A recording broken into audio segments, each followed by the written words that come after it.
We're rolling. First of all, you are the first female artist since the incident of Will Smith and Chris Rock situation. So I wanted to get a female's perspective on what you think happened. I just have to know. Well, honestly, I think that Will Smith, he laughed at the joke at first. You know, he was feeling the joke just like everybody else. And then Jada kind of like gave him that look. She was like, mm-mm. And he felt some type of way about that. And he took up for his wife. Right on. Because if you put that in any other situation, you go to a restaurant or something like that and somebody talks shit to your wife, even if it's the waiter, you're going to check them. But now we're talking about two celebrities at the biggest scale in the entertainment industry doing that to each other. I would say coming from a woman perspective, just overall, I think that she just felt embarrassed. You know, she know how severe her, even though she says she doesn't care about anyone talking about her bald head, she know how severe it is. So that just got to her, you know, overall. They probably going through something personally at home. I think it just built up from a lot of controversy over a lot of stuff that go on in their life. Right. So it just built up over the years, and I think it just all got taken out on Chris Rock in that moment because they just felt like that. Right, because obviously she was like dating a younger guy too before that had happened. She was seeing that guy, Augustine, and then obviously he got, you know, the whole world basically was like, yo, you're just going to let your wife sleep with somebody else and then, you know, just be like, okay with it. And I swear to God, I didn't come up with this to even bring that up, but you were dating a celebrity, obviously, and you are a celebrity yourself. Yes. So like you can kind of relate, right? Obviously, to having a celebrity relationship and the trials and tribulations of it. Yes. In that particular way, what's the hardest part for you about being in a relationship with another celebrity? The hardest part was the expectations. Like everyone thought that we were just the next Beyonce and Jay-Z. So people would try to use us. People would try to like talk about us and just downgrade every situation that they came across with us. So it was kind of hard, you know, at first because I kind of made everybody want him. Like it didn't even matter. It was just like, oh, she with him. So everybody like wanted to be with him after that. And it stirred up a lot for me. Yeah. Like it was embarrassing for me because I never really dated someone on that caliber. So when I got into that lifestyle, it was just so embarrassing because I wanted everybody to always think of me as just a sweetheart. You know, then I had to just start being, you know, an asshole.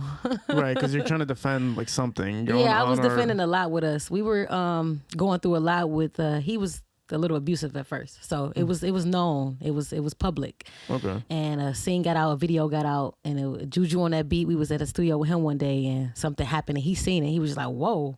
You know, and so after that, I was starting to be a little embarrassed by the situation, but he was getting better, I was getting better, so we just moved forward. Yeah. And then it just got worse, you know? Right. I mean, right now, obviously, you know, at your time and his time, you guys are still at the top of the game, you know. You're noticed as one of the major female artists in Detroit, and he's recognized as one of the most major producers in Detroit and across the country, obviously, too, as well. Yes. Like, RJ is not limited to Detroit, obviously, at all.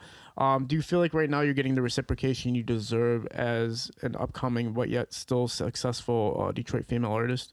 No, I'm not gonna lie. I feel like that situation stirred up a lot. It pushed me back like 5 years because instead of me just coming out as Biance Badd the artist and having her own story, that was my story. It was like Biance Badd, RJ Lamont's baby mother, and you know what they went through. They got a kid and he was this, she was that. So it was like no one really realized how talented I really was. Like they never listened to the music for real until I got on Payroll's project, and then they was like, oh, she's hot, you know? So I had to kind of just play my cards a little bit to get that storyline out of the category because everybody could not stop just remembering me as his baby mom, you know? So once I transitioned from that and kept, you know, building my name up, people start realizing like, oh yeah, she was already hot. She was somebody before him. Do you think if then none of that situation had happened, like even never meeting RJ maybe or whatever, do you think you would have been able to become a successful artist in a different direction? Yes. Well, how do you think you would have planned that out?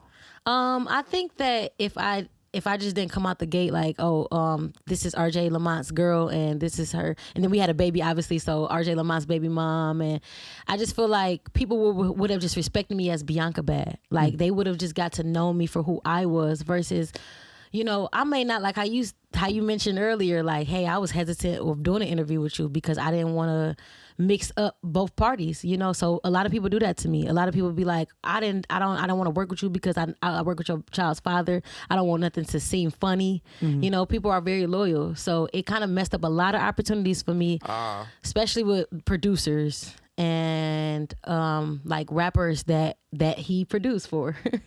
So they probably don't even want to get me on a hook because they like, it's RJ Lamont, baby mom. I don't know. Versus if I was just me by myself, you know, without being his girl at first, people would have just respected me for being such a hard worker and wanting to get on the tracks and wanting to come and slay every beat that I heard, you know. Do you think you would have felt comfortable enough that if you had not known him, how would you have broken into the scene, do you think?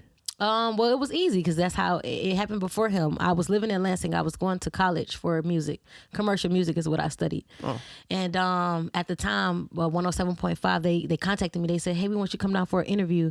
And I was at work in Lansing that day, and I was like, I got to get off. And they was like, no. And I was like, oh, I'm quitting. I'm like, I got a radio interview. It was my first one. So it was like Dr. Darius at the time. And Dr. Darius, he called me down here, and I got on the radio station with him and got interviewed. And ever since that, like, people were contacting me like, hey, we need you to host this. We need you to sing here. We need you to. So it was like, all right, you know, I never went back to Lansing. I just dropped out of college. I was like, you know what? I can make it big in my city because they are respecting me now. Like, people, they calling me down for the radio. They're calling me down here to host. I was like, I had the biggest showcase for 5 years at the Bullfrog. So for a long time, people knew me for that, you know, and then the relationship just overpowered it. But I was already doing a lot in the city before that even happened and transpired. Yeah, so that was kind of just like a boost, but you already had something going on before that even transpired. Yeah, I had a name for myself for sure, like, because they were calling me. I was singing at the Lugnut Stadium, like, for the baseball games out in Lansing, and just building my name. I auditioned for tons of shows, American Idol, The Voice. I passed a lot of rounds and, you know, just things like that. So I was already in a route of just being that superstar and believing in myself, but I got into a relationship. So yeah, that was my downfall too. 2012, baby, I fucked it all up. You know? Oh, really? No, but no, I did, but no, but so basically, relationships can fuck up everything. Everybody does that. A lot of younger artists too come up and they can't even book a studio session because their girlfriend's worried about where they're at, and it's like your whole career is gone now, whatever the fuck. But that's true. Let's rewind to Baby Bianca. I don't want to skip out the you know, the best years of your life when everything was probably more simple and just relaxed, but less complex. Right, when you're a kid, it's like everything is just here. It's like you're just enjoying the moment and nothing is really too crazy in your mind. But talk about growing up. Where are you from? And talk about kind of like your household. Okay, well, originally I was born in Pontiac. A lot of people don't know that. Okay. I don't like to share it, but I was born in Pontiac, raised in Detroit. My dad, he was bisexual as I was growing up, so he kind of left my life in my earlier years, so I didn't really have a dad mentor because he was embarrassed. And my mom, she was like crazy heavy on drugs, so I will always say I was the person that was going to bring my family out of, you know, the generational curses and get things started, which I were. Like, I broke a lot of curses. I was the first one in college. I was the first one to believe in myself and just take it further than living in Detroit, you know? So I always done music my whole life, since middle school, when I was going to school with Gary and Babyface Ray. We was going to Brenda Scott, you know. We all went to middle school together, and we was always doing music. And I went to college, DSA. I started off there, and I was just studying music there. And then well, we're still skipping out kind of like the childhood stuff. Like, so my childhood, because I want to know, know, you like, know about my childhood? What I want to know is what's, you know, was it an image in your mind as a kid to say I'm going to be a celebrity or I want to be in the entertainment industry? Okay, you want to go back that far? I want to go far back. Ever since I was a little girl, the movie What's Love got to do with it. When that came out, I can't even remember what year. When that movie came out, I think I was like 6 years old. I don't know. I just remember always singing that song, singing all of the soundtrack. And like, we were living in a shelter when I was a little girl, and they would ask me to sing. They would say, hey, can you sing? And I'll go and I'll hold my throat and I'll just sing. And they'd just be like, oh my God, like, you can really sing. And so since I was a little girl, I just always got that confidence, and I was always told I could sing. So I was like, you know what, I'm gonna do music. And I always used to just look up to all of the artists, Tina Turner and Beyonce and just everybody that was Sade, everybody that was just doing something. And I just like, you know what, I'm gonna be like them one day, because I got it all too. I got the looks, I got the voice, I got the talent. So why not? You know, I want this to be where I want to go in life. Yeah, talk about obviously the experience of living in a shelter. How did it come to that point in the first place? Well, like I said earlier in my life, my mom was heavy on drugs, and my dad, he wasn't in my life, so we were just all over the place during the time when our house burnt down. It was an unfortunate situation. Our house burnt down and we had to go and live in a shelter. So we were living in a shelter for about a few years. But that situation, it humbled me because, to be honest, like, my mom always made everything fun. So when we were in that shelter, I was singing, like, you know, I was in the talent shows at the shelter. We were out, they would give us things for Christmas and things like that. So I was always just happy still, you know. And then after the shelter, we lived in several, but we lived in hotels as well, you know, as growing up. But finally, you know, things just started like looking up for my mom, and she started to get a little better, meeting new people. And then we just moved to better places. But yeah, it was bad. It was real bad. Yeah, kind of like the Pursuit of Happiness kind of movie with Will Smith, like where there's a moment where everything kind of turns around for you guys. Yeah. I really don't talk a lot about my childhood, which is crazy, but it's fine because it's just like no one ever wants to get that deep. But it's. Well, I can sense that there's been like hardships for you, so I kind of want to see like where it kind of started and how you came to this point. Because now, I mean, look at elegant you look and everything like Thank that, you. and even the way you speak and everything. It's like I feel like you are, you know, I think female artists in Detroit should look up to somebody like you, the way you represent yourself just in general. But I know that comes through a lot of hardship to get to this point. But you being a happy kid, even going through all these shelters and going through all this stuff, like you said, your mom kept you close. Yes. And, you know, she made everything fun still. That turnaround point, moving forward, what was going on at that time? How did you get to becoming outside the shelters, basically living a more balanced life, I'm assuming? Well, honestly, my friends, during the time, I think my mom was trying to find us somewhere to stay, and we were getting ready to move to Pittsburgh. And my friends was like, no. I was like, what, 16? They're like, no, you're not moving. And I'm just like, all right, well, I guess I'm gonna stay with y'all. And my friend, she went to Lansing at the time with her big sister to live with her. So I went and followed her. And that's when I started to go to school out there, and I started to telemarket and work out in Lansing. But it just transitioned from the struggle and me growing up and having some cool friends in high school. And then I just followed them. And then eventually I just started to better my own life. Like I got my own apartment at 20, and then I got in Lansing, Michigan, I got my own apartment. I was in school for, like I said, commercial music.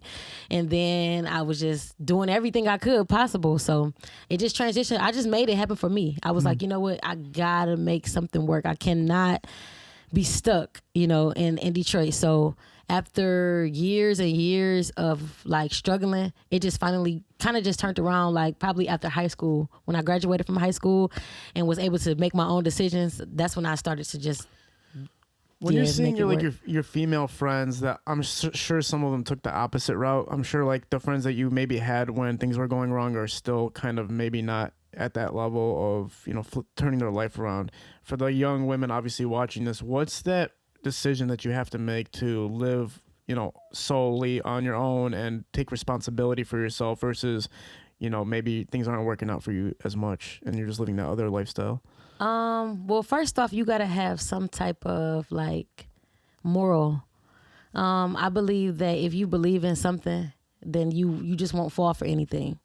So when I started to believe in like God, and even though I believed in God my whole life, but when I started to build a relationship with him, it started to give me insight on, okay, you can make decisions for yourself and you don't got to worry about failing because you got somebody there that got your back, you know? So it wasn't just me thinking about my mom not having my back or my dad not having my back. By me knowing I was alone, I knew that there was always a higher power out there that was going to keep me, you know, it was going to make sure I was straight. So once I started to build a relationship with God, that's what allowed me to believe in myself and to be able to go out on my own, go to Lansing on my own, go to college on my own, you know, and just believe in myself. So you got to have some type of moral, some type of standard standard. You can't just think about your life and your circumstances and say, hey, this shouldn't have been me. I can't go and do anything with it. You gotta make something out of your situation. Exactly. And you have to believe in yourself, obviously, Yeah. like you said. Like, it's not just something that comes out of nowhere. Like, you have to believe in it. And by having religion to back, having God to, feel like that support system for you. Yes, he was. That was my huge support system for sure. Yeah, no, that's beautiful. How do you make a decision of what kind of music you're going to be making when you go inside of a studio? Where do your lyrics stem from? Where does the energy for the music stem from? It used to just stem from just me just making anything up. Like, to be honest, I used to just go in the studio and be like, you know what, this beat sound good. I'm gonna just make up something towards it. And, oh, that sound good. But then the older and mature I got in music, I started to realize, like, okay, you got to tell a story. You got to talk about something. So my inspiration started to come from my situations. Like anything I was going through, I would just go to the studio and I would just sing about it. So it started to make sense because later on down the line, when I would hear these songs, I would be like, oh my God, like I was going through that. Like, and I would actually like my music more because it was a message behind it versus me just going to go make anything. But usually the motivation comes from like real life stories, stuff that I've been through, or I usually take situations that other people have been through and I make a story from it. It's a lot of songs I got from me hearing somebody on the phone like, girl, and I'm like, all right, I'm writing that down, and I make a song about it. So, and then she hears it the next day. What the fuck? Like, she still has not caught on to this day. The girl that I made a song about. I used to have this little extra podcast on the side where I would tell stories about like hookups situations I've had with girls. Yeah. And then one of the girls figured out. She's like, wait a minute, that story sounds very familiar to what happened with me and you. And I was like, let me delete this number real quick. Exactly. But yeah, you got to be careful. Like even the comedians get in trouble with that. They'll start telling like their family stories, and then the family will be like, what the fuck? Like, don't tell my shit to the world. Exactly. Yeah. Like, I didn't want everybody to know that. Yeah. Now, Helluva obviously made a huge statement about you, saying that you're one of the best singers in Detroit, a female artist as well. So it's like, how does that feel coming from him? It actually feels great because he reminds me every time I see him. Okay. Like every time, like he'd just be like, "What you doing? Like you're just the best singer like ever." And then I just like probably like a month ago we did a song, and I was in the studio. And he always write like for me. Like when I do hooks for somebody in Detroit, like he'll write the hook for me.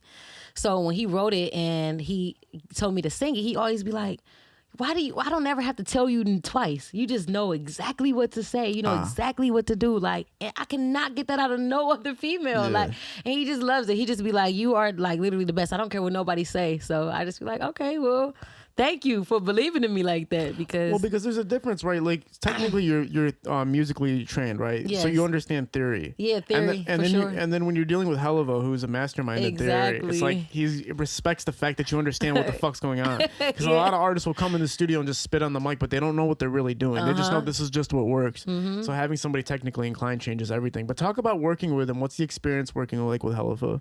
The experience is fun. It's different because, like I said, he always like gives me so much confidence when he put me on that pedestal, and not to take away from anybody in Detroit at all, because he always, tells me that who's great and who he believes in. So it's not to say that he just make me out to be the best, but he does tell me, he says like, B, you got it. Like you just got it overall. Like you got the voice. You're great. Like, and I don't have to ask you to do anything. You just come in the studio and you just get it done. So working with him is satisfying. It's like fulfilling. It's like I feel on cloud 10 every time I got a studio with Helluva. What are some milestones you feel like you've accomplished so far with your career? Well, speaking of Helluva, he helped me accomplish a lot of milestones because he put me on a lot of Detroit rappers' hooks. So like Payroll, his CD, I forgot what it's called. Heart of a Boss. His CD that came out, I had 2 tracks on there, and they were like the best songs on the album. Well, he asked his followers, what's your favorite songs? And everybody was 4 and 7, I believe, 4 and 7. So yeah, he helped me a lot when it come to like a lot of put me on a lot of Detroit artists and just raising that bar for me a lot. A lot of like what you just said with him writing the lyrics for you for certain hooks and stuff like that. Some people in Detroit look at that like, no, nobody should ever be, or even in the music industry, like nobody should be writing your lyrics for you if you're a real artist. But a lot of people are doing it, and it's totally acceptable. But it's different when you got somebody that's doing it because they want to, and somebody that know that like you can do it too, but they just suggest to do it because they know how this rapper sound. They know what they want to come out of the singer. So Helluva himself, he know I'm a great writer. Like he admits it. Like he wants me to write. And most of the time, I'm putting the harmonies and stuff behind the song and changing things. But for the most part, he knows what he want to hear for the artist that's booking me, and they usually book me through him. But if somebody did approach him like, yo, like you didn't write that song, what would your response be if somebody came up to you and said, well, you didn't write this song, that was somebody else's that wrote it for you? 9 times out of 10, Helluva already play his version to them. I'm serious. He does it to everybody. Anybody's song he writes, he play their version. I'm like, why do you better not be doing that to my songs, man? But obviously, if he's doing it to the other people, he's doing it to me too. For sure. So he gonna get his credit. He makes it known. Like I wrote this. Look, this me singing it right here. So yeah. But for me, I'm a writer. I write all my music. We just choose that sometimes. Like I said, for the most part. But other than that, like I write everything myself. Okay, for sure. When it comes to your music, you're saying that like, but when it comes to features and stuff, people he might have the better direction for it. Exactly. So people that come through him. Yeah, now, exactly. That makes a lot of sense. Now other features, all the other hooks y'all done heard, I wrote. So it's just certain hooks that come through Helluva. We always team up like a team, and he always writes them. For sure. Talk about there's only. It's kind of funny because every time we talk about female artists, males don't have the best appreciation for it like that. Most of the female artists suck in Detroit. And listen, they do. They say that. I'm gonna say there is a handful for me that are really, really super talented. Like a handful, you're a part of it. But I'm saying you can't compare it to the men's though, for sure. Like there's this like the smallest league in the world of women, a handful of women that are rapping in Detroit that are actually really good at it, and then versus men it's like thousands and guys that are really killing it, or not thousands, but talk about that. Why do you think that is? Why do you think the females haven't really reached the level that the male artists have reached so far? It's just always been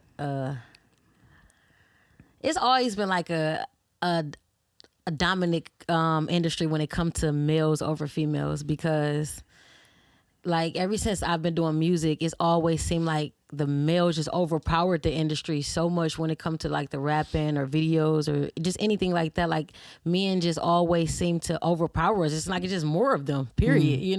It's less women out here like me because of the work ethic. Like a lot of people don't have work ethic, so they're not going to be noticed or known like men. A lot of men have a lot of work ethic, and they know how to be out here grinding and getting in people's face. And like rapping is just the number one music, period. So, when you a man and you rapping, like you kind of like already ahead of a female artist, that's just singing. But we got to work 10 times as harder to get known, just like the male rappers, because we just outnumbered.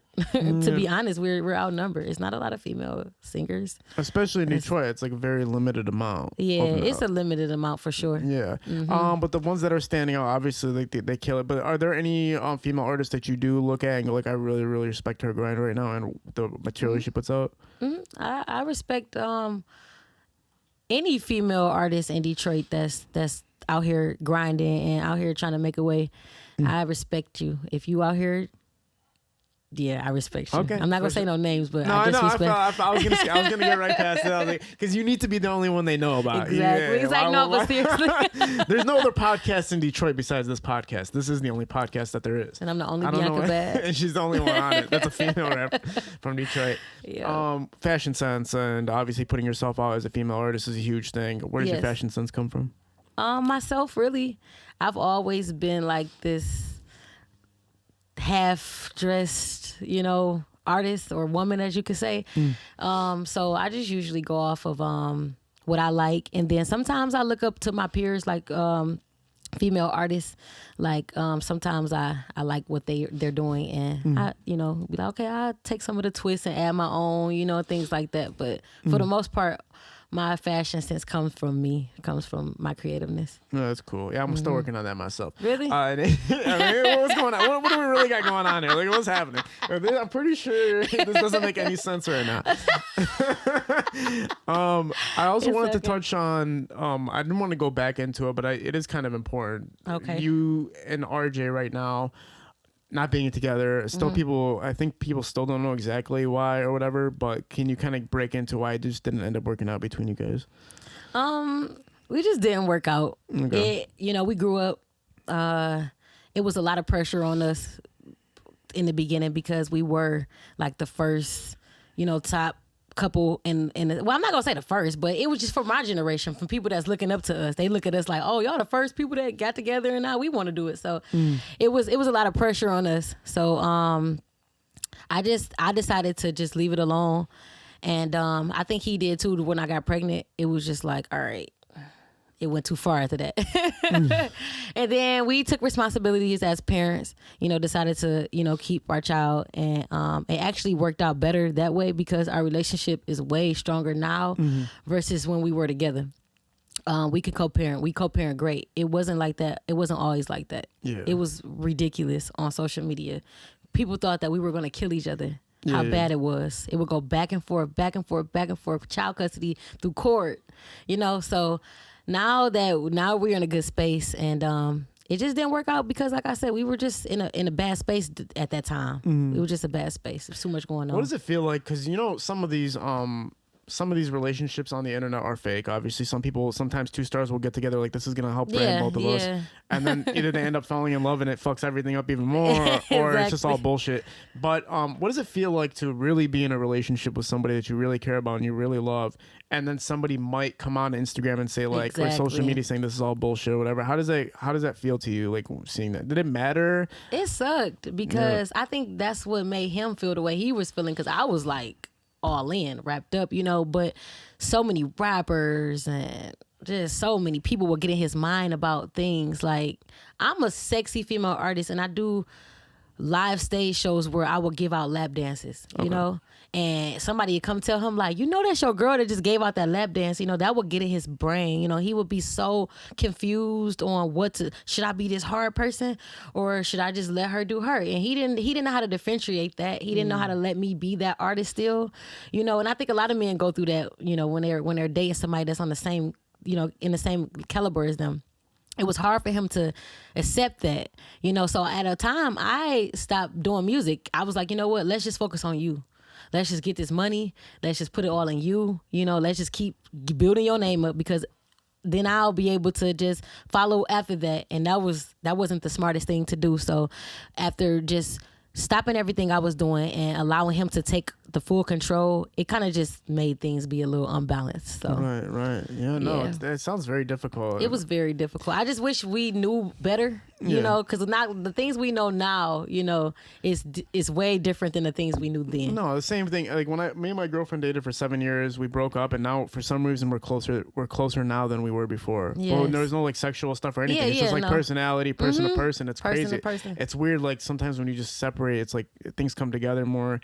I'm not sure why that is, but it sucks that you were going through your entertainment process. You're going through your career while having to delegate all this stuff. Exactly. And it was the beginning of it. It was the beginning of everything. And it just was like a spiral. It just turned upside down. Like, now, lap dances, obviously you're a businesswoman. So in your mind, are you thinking about it as business, or how are you thinking about it? Yes, it's always been business. Yeah. I've always, I looked up to Janet Jackson and well, Tiana Taylor just started doing that, but I love artists that can entertain. So I know that I'm a dancer myself. I don't like strip or anything, but I hip hop dance, and I like to be sexy. So I used to incorporate that in my shows. Like, I would pull a guy up and sit him down and give him a lap dance. He's not able to touch me. Okay. He go back to his seat. But a lot of times, not just RJ, any guy that I could possibly be affiliated with during that time will kind of feel some type of way. Men don't like that. They don't like to feel like their woman is, giving a show for another man. But nah, it's just I'll like kill you gotta somebody straight up. I Really? mean, yeah, I would kill somebody if my girlfriend was giving a guy a lap dance. I don't care how much business. See, I'll kill that's you. why it was so hard for him. Yeah, that's why it was hard for him, because I'd be like, I want to You kill got people telling him that, like, Yeah. why you letting her do this? You know, and then it's like me, I'm like, what? I've always done this. Like, you know my heart. You know I'm not like that. You know I would never. Yeah, exactly. But you can't, like, you know. male instinct, right? So right away we're just gonna go like territorial. This is my girl, and she's literally giving a show to I'm killing you tonight. Exactly. Like, so I can see where that's he was how it coming used from. to be too. Yeah, I can see because listen, man, it's hard out here, bro. Like a guy can't see another girl, his girl talking to nobody else and stuff. It just, I don't care how secure you are, man. I don't care. It's just something about it, you know what I'm saying? Is. Especially because you're working with other producers, you're working with other artists, you're working with this and that and with this, and everybody's gonna hit on you, obviously, right? And you probably got, I guarantee you, out of 10 times, how many times do you get hit on when you go to work with a male artist? All the time. 10 out of 10 or is it 9 out of 10? Oh, 10 out of 10. 10 out, exactly. So, you know what I'm saying? Knowing that that's happening, but you're just trying to work. You're just trying to, that's the hard part, obviously. Right. So what's your mindset when you're going into a studio knowing, okay, these guys are going to hawk all over me, but I got to get this record done and I got to go take care of my kid or whatever your mindset is at that time? I mean business, and people know that. Like, you can feel it from my aura. When I step in, you're not about to just feel like, oh, okay, you know, I can just do whatever to her or tell her I got this and she gonna do that. You know, like, you feel the sense of maturity and power that I have, so you're not gonna play me, you know? And I refuse to let anyone like cross me in that manner. I demand respect for a reason. And I wanna go back to Helliver for a second because I used to reach out to him like so much through social media and he wouldn't respond. But like probably years later down the line, he contacted me and he said, you are the only female artist that like just has been so patient and never went off on me. You never said anything negative. Pull up to my studio right now. I said, whoa, you know? So it's just about being patient and about knowing your place, because I would never like overstep my boundaries, like say something I'm not supposed to say, being mad, like, oh, you're gonna have to meet me one day, you know? Nope, you're gonna see it. So people feel that, you know? Yeah. Eventually they'll get it, and if they don't, it's cool, but you'll be where you need to be aligned. So there was an OnlyFans, right? So like, how does that work, and what's like the play behind it? She needs an extra drink for this one. My OnlyFans give me paid. How much did you need to drink before you said that part? I just took one sip. Okay, but it gets you paid, obviously. Talk about what made you say, okay, I'm gonna do it for sure. Because this is the real reason why I said I was gonna do OnlyFans. You know, when you grow up, like, and you was in relationships when you were younger, and you probably got some pictures of a girl in your phone that's naked. Yeah. And not just her, but you get into another relationship, and the next girl is sending you the naked pictures, and y'all probably recorded a video before. You know, you just never know. You probably got all this in your phone from years, right? I thought about it like, it's some men out there that got some videos of me in their phone, and I know they showing their friends. I know they over there like, look at her exes, you know? So I figured if they're probably out there doing that anyway, you don't have to see anybody in person, and you're just selling a picture yourself. How about just use that same content that they probably showing people, you know, and flip it, which is what I did. I would just take old videos and old pictures that I had with my significant other during that time, and I would just use that as the content. Okay, yeah. It makes sense, because you're saying it's already out there. It's already out there. You probably already showed your homeboy. I'm pretty sure you showed your homeboy. Talk a little bit about projects you have coming up. What's like the next? Do you have a tape dropping, or do you have anything that you're promoting as far as music? Yes. Well, I'm actually pushing a singer right now called Sweet Lies. I just dropped the video to it. We did a remake to Booty Call. So some of those scenes are from the actual movie, and it's from a old project, but I just wanted to repush the single. I'm not going to drop any new projects until this summer. I'm just trying to find a new sound, a new wave. I'm getting into new management right now. So I'm just taking my time right now. I've been doing a lot of features.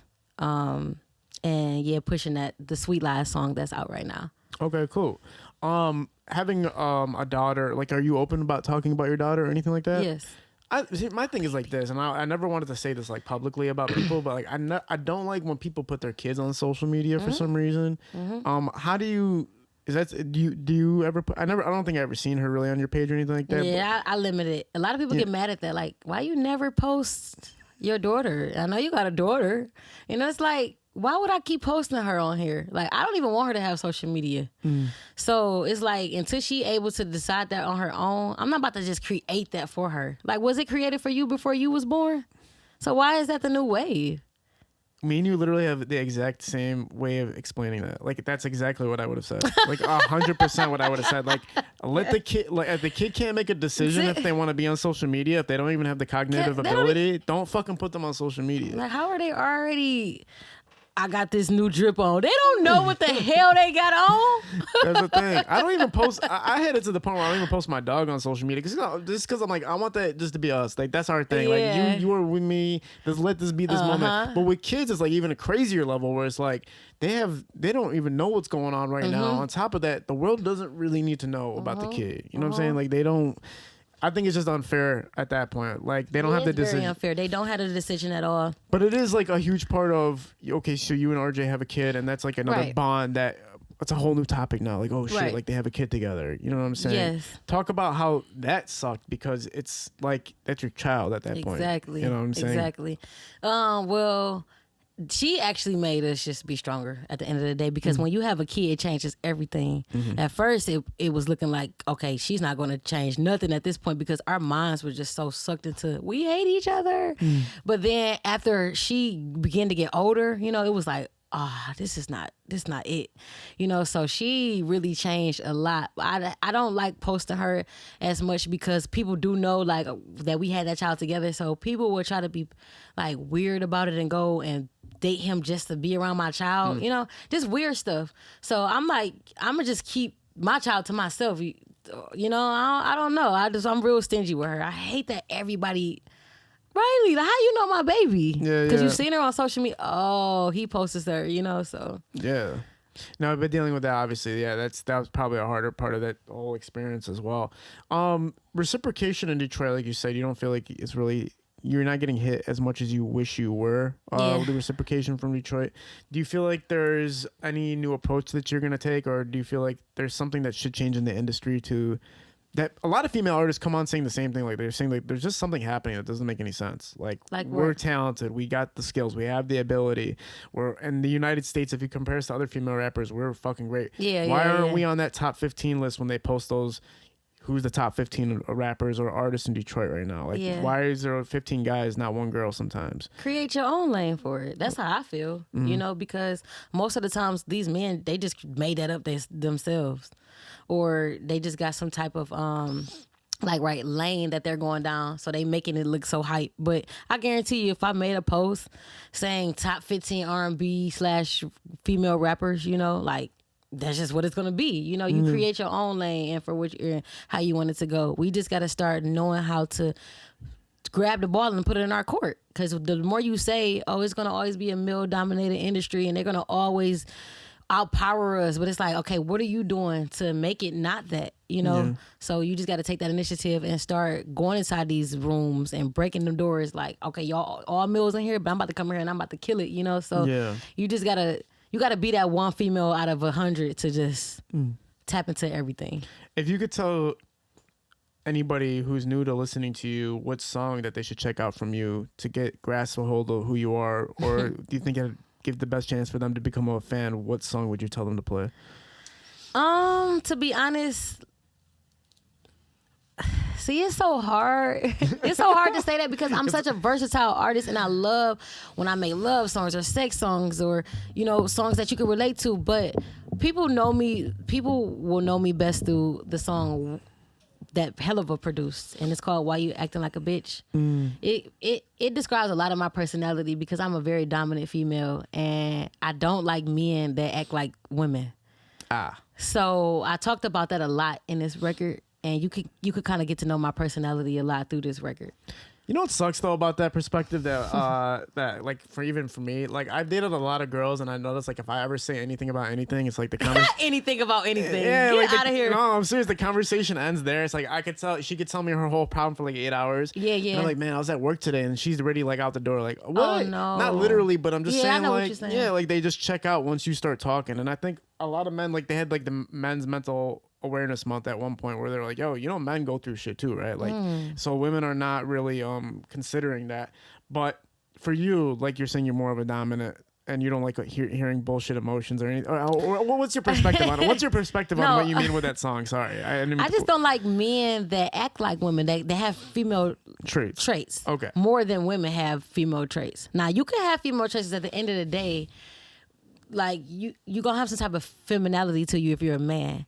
But when you have more female traits than an actual woman, that's when it becomes a problem. When you're complaining more than me, that's when it becomes a problem. When you're calling my mom and I don't even call it yours, that's when it becomes a problem. When you're harassing me when I leave the crib and I don't even do you like that, that's when it becomes a problem. You're acting more like a woman than me. That's what I mean by dominant, because I'm not the type of female that's gonna check phones. I'm not gonna call you when you leaving. I'm not gonna be up on your head and say who is that you talking to, because I'm just not, So I get that, when you're in a relationship with a woman, some men do like to be dominant and make sure she ain't talking or leaving or doing whatever she want to do. But it's just like, come on now. Like, I don't know. Men just need to kind of like man up a little bit more and let women just be women, you know? No, I agree. And stop being women for them. Like, oh, you can't go out like that. You can't do that. Why can't I? You know? Like, you do whatever you want to do. I agree. I do see that side of it. Like, you make a good point. It's like, you want your man to feel you want to feel masculinity when you talk to a man. Exactly. And if a lot of the traits are female traits, like stuff that like even sneaking on the phone, that's not a masculine. Exactly. A guy who like is secure with himself, checking in your phone and shit. That's something a girl would do. Exactly. And just like really being an investigator of your life and being clingy and all that. That's stuff girls are supposed to do, not guys are supposed to do. So yes. I can see that perspective of it.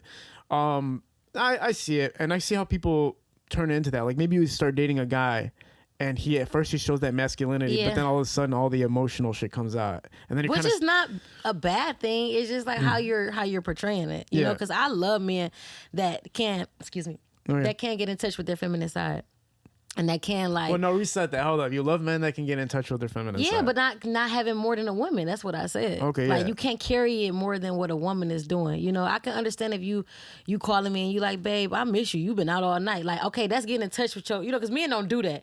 But versus just like I said, carrying it more than a woman, like going through her phone and she don't even go through your phone. Yeah, right. You know, it's like, no, I've had men that done that. Like I wouldn't even think twice about going. It could be there all night. I wouldn't even think twice about going through it. The second I go to the bathroom or something, it's like, why did you go through my phone? What made you even think that? I used to not go through my girl's phone because I was afraid I was gonna see some shit, and I knew I was gonna see some shit, and I seen some shit. So I'm like, shit. Yep. Every time I check a male phone, I've always seen something I didn't like, and I would rather go to bed peaceful. Were you ever versus knowing what I just seen? This might be a question I can't even ask you because it's like probably like, were you ever a cheater? No. Me neither. I don't know what the problem is. Why do people gotta cheat? Why do I have to look at your phone and find shit out there? I don't get it. That sucks. Like, why be with a person if you're gonna cheat on them? That's what I'm saying. You know? I understand if you go into a relationship knowing, like, okay, this person sees multiple women and you establish knowing it. That, But like when you think everything's just between you two, that's like where it don't make no sense. Yep. Yeah, and then you got to just move on from that shit. You be really thinking everything just for you two, and the next thing you know, they just out there cheating on you. You like, damn. Yeah, you should have seen it coming. Okay, what the fuck were we talking about? We're talking about how, again, you are a person who is heavily religious, and then but at the same time lap dancing. How does the two intertwine? I just really feel like a lot of people, they look at it like, okay, well, how is she in church or like serving God, and then like, right, she's at the club and she's giving out a lap dance or whatnot. I just really feel like people need to know that your boundaries is your boundaries. Like what I do for my career, like God is not sitting there judging me saying, she just gave out a lap dance last night. Like, oh my God, that's a sin. You got what I'm saying? Like, it's not a bad thing. So I don't know why people, try to make it seem as if when you're dancing on someone it's a bad thing, or when you're doing something opposite than like going to church or being holy, that it's a bad thing, because no one's perfect but God. Like, I'm not trying to be God. Like, I'm only striving to be like him. I'm not trying to be perfect, and no one on this world is going to be perfect. No one is perfect but God.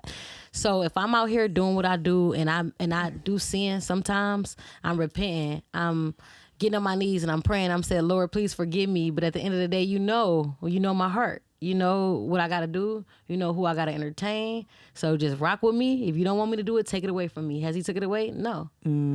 So. No, I understand that perspective. And also, I think that, people judging you for that, that's where it comes in the social boundaries, right? Say for social boundaries is why you're being judged, because people look at it like, okay, if you're a God person, then you're doing religious things or you're living that lifestyle. You're not doing anything other than that. If you go talk to a church leader, he might have a different opinion about anything. He might have something completely different just to say to you. And the public's always going to judge anyway, right? No matter what the fuck you do, they're going to say something about you. That's they're true. Going to say what the fuck she's doing all day long. Exactly. No matter if you wasn't doing any of it. Yeah, exactly. Whether you are you're not. Yeah, no matter what it is. When you're in the public eye like that, the way you are, you have the celebrity status attached to you, then there's always going to be somebody saying something about you or something to you.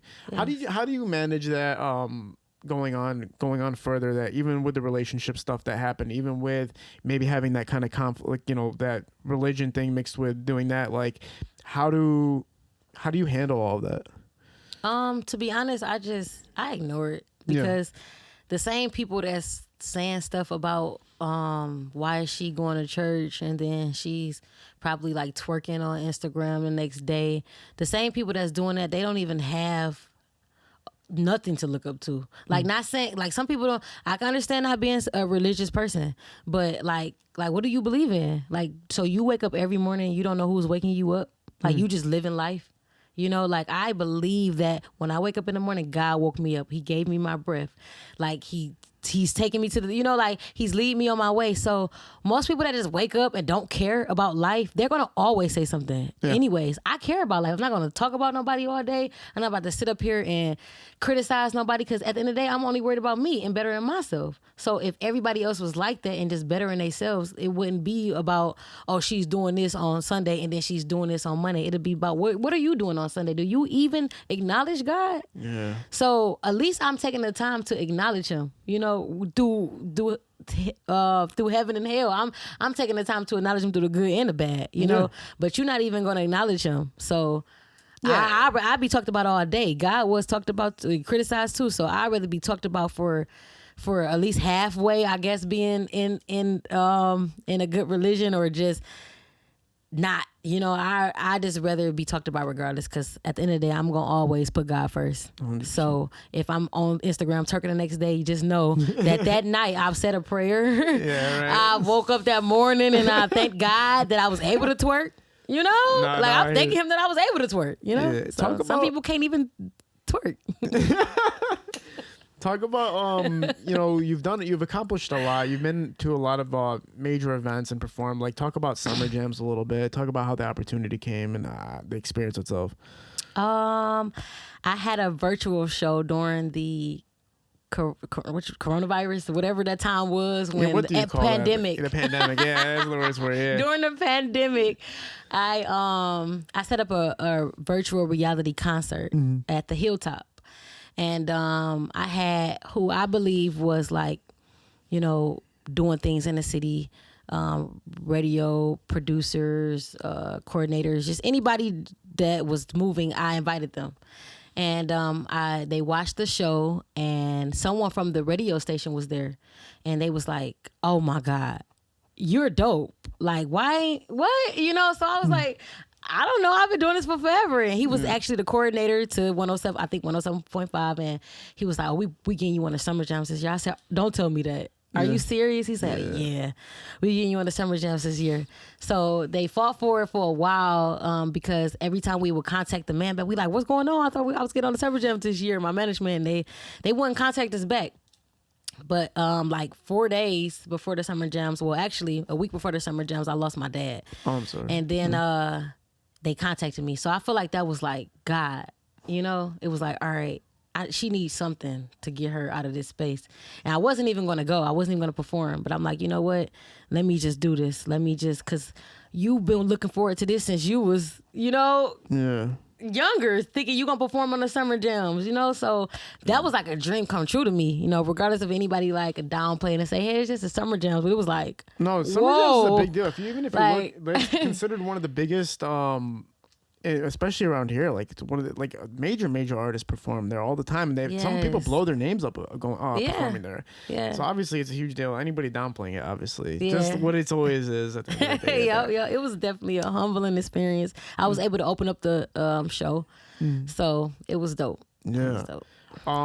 Sex sells obviously for female artists, and that's a direction that a lot of people go into. Talk about your lyrics and talk about obviously you show that side of like sexuality is a thing for you. Obviously, you're not like shying away from it in any angle. But why male artists always talk about how female artists have nothing else to talk about besides sex and shit like that. What's your perspective on that? My perspective on that is when I tried to talk about something else, they wouldn't listen. Like, I've been making sex music my whole life. I've always wanted to be like the female Trey Songz. Like, I always wanted to make baby making music. I wanted people to listen to my music and just, ooh, I'm ready to go. Yeah. So like that's the type of music I always wanted to make. So it just, I don't know. I just really feel like my songs they reflect that. They reflect love making. They reflect sexiness, and that's why the OnlyFans is not.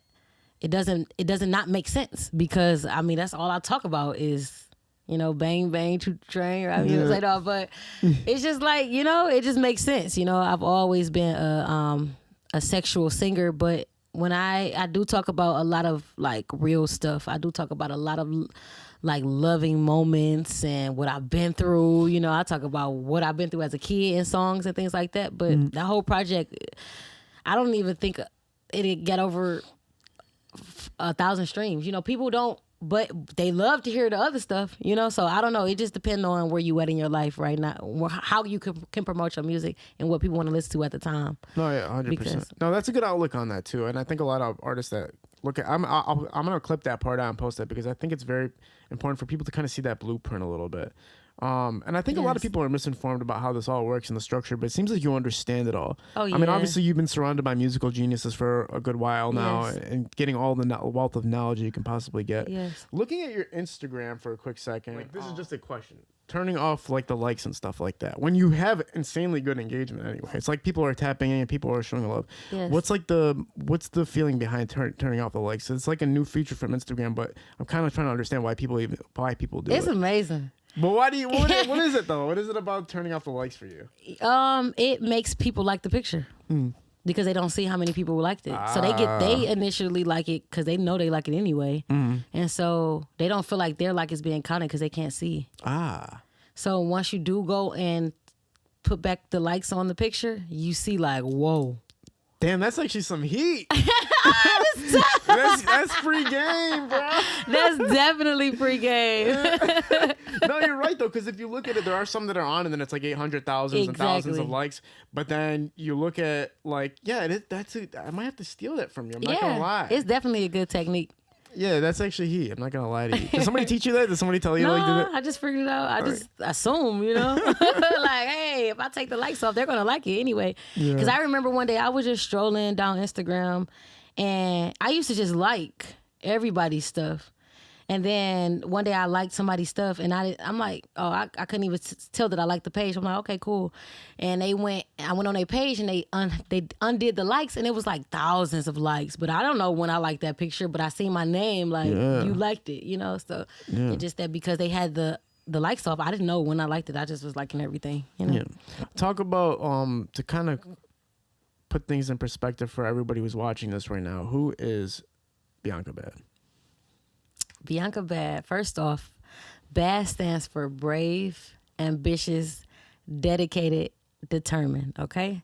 A lot of people, they be like, she just think she's just so fine or bad or, stuff like that. But it's really, it means something. And I have been brave my whole life. I have been ambitious my whole life. I have been dedicated my whole life. And I damn sure been determined my whole life. So anytime you hear my name and you think about Biance Badd, just think about those things. But yeah, I'm a loving person. I'm God-fearing. I love music. I've been doing music my whole life.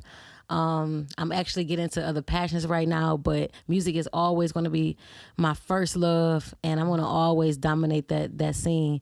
But yeah, for the most part, I'm just me. I'm dope. I do everything. I'm very multi-talented. Like I can act, sing, dance, rap too. If y'all check out my music, y'all can hear some rap verses. But yeah, I do it all. I'm multi-talented. So that was beautifully said. Is there anything else you want to touch on or let your audience know about for the future projects? Let me see. To be honest, I think we covered everything. I can't really think of anything right now that I would want to, other than just not putting any like boundaries on people that you feel need to be somewhere in life. Like people be like, you Biance Badd, you should be here, you should be there, and it's just like allow people to grow and allow God to direct them in their paths, because it's not on y'all timing and it's not on my timing. So just know that whatever is meant for me is gonna be. So beautifully said. Hopefully you can come back on again and we can check an update real quick. But yeah, thank you so much again. This is Biance Badd. Nice. She's been kicking it with us, man. We're shooting at Payroll Sound Studio. Vantage Photo's been running our productions for us. We're out. Peace. Peace. That was heat.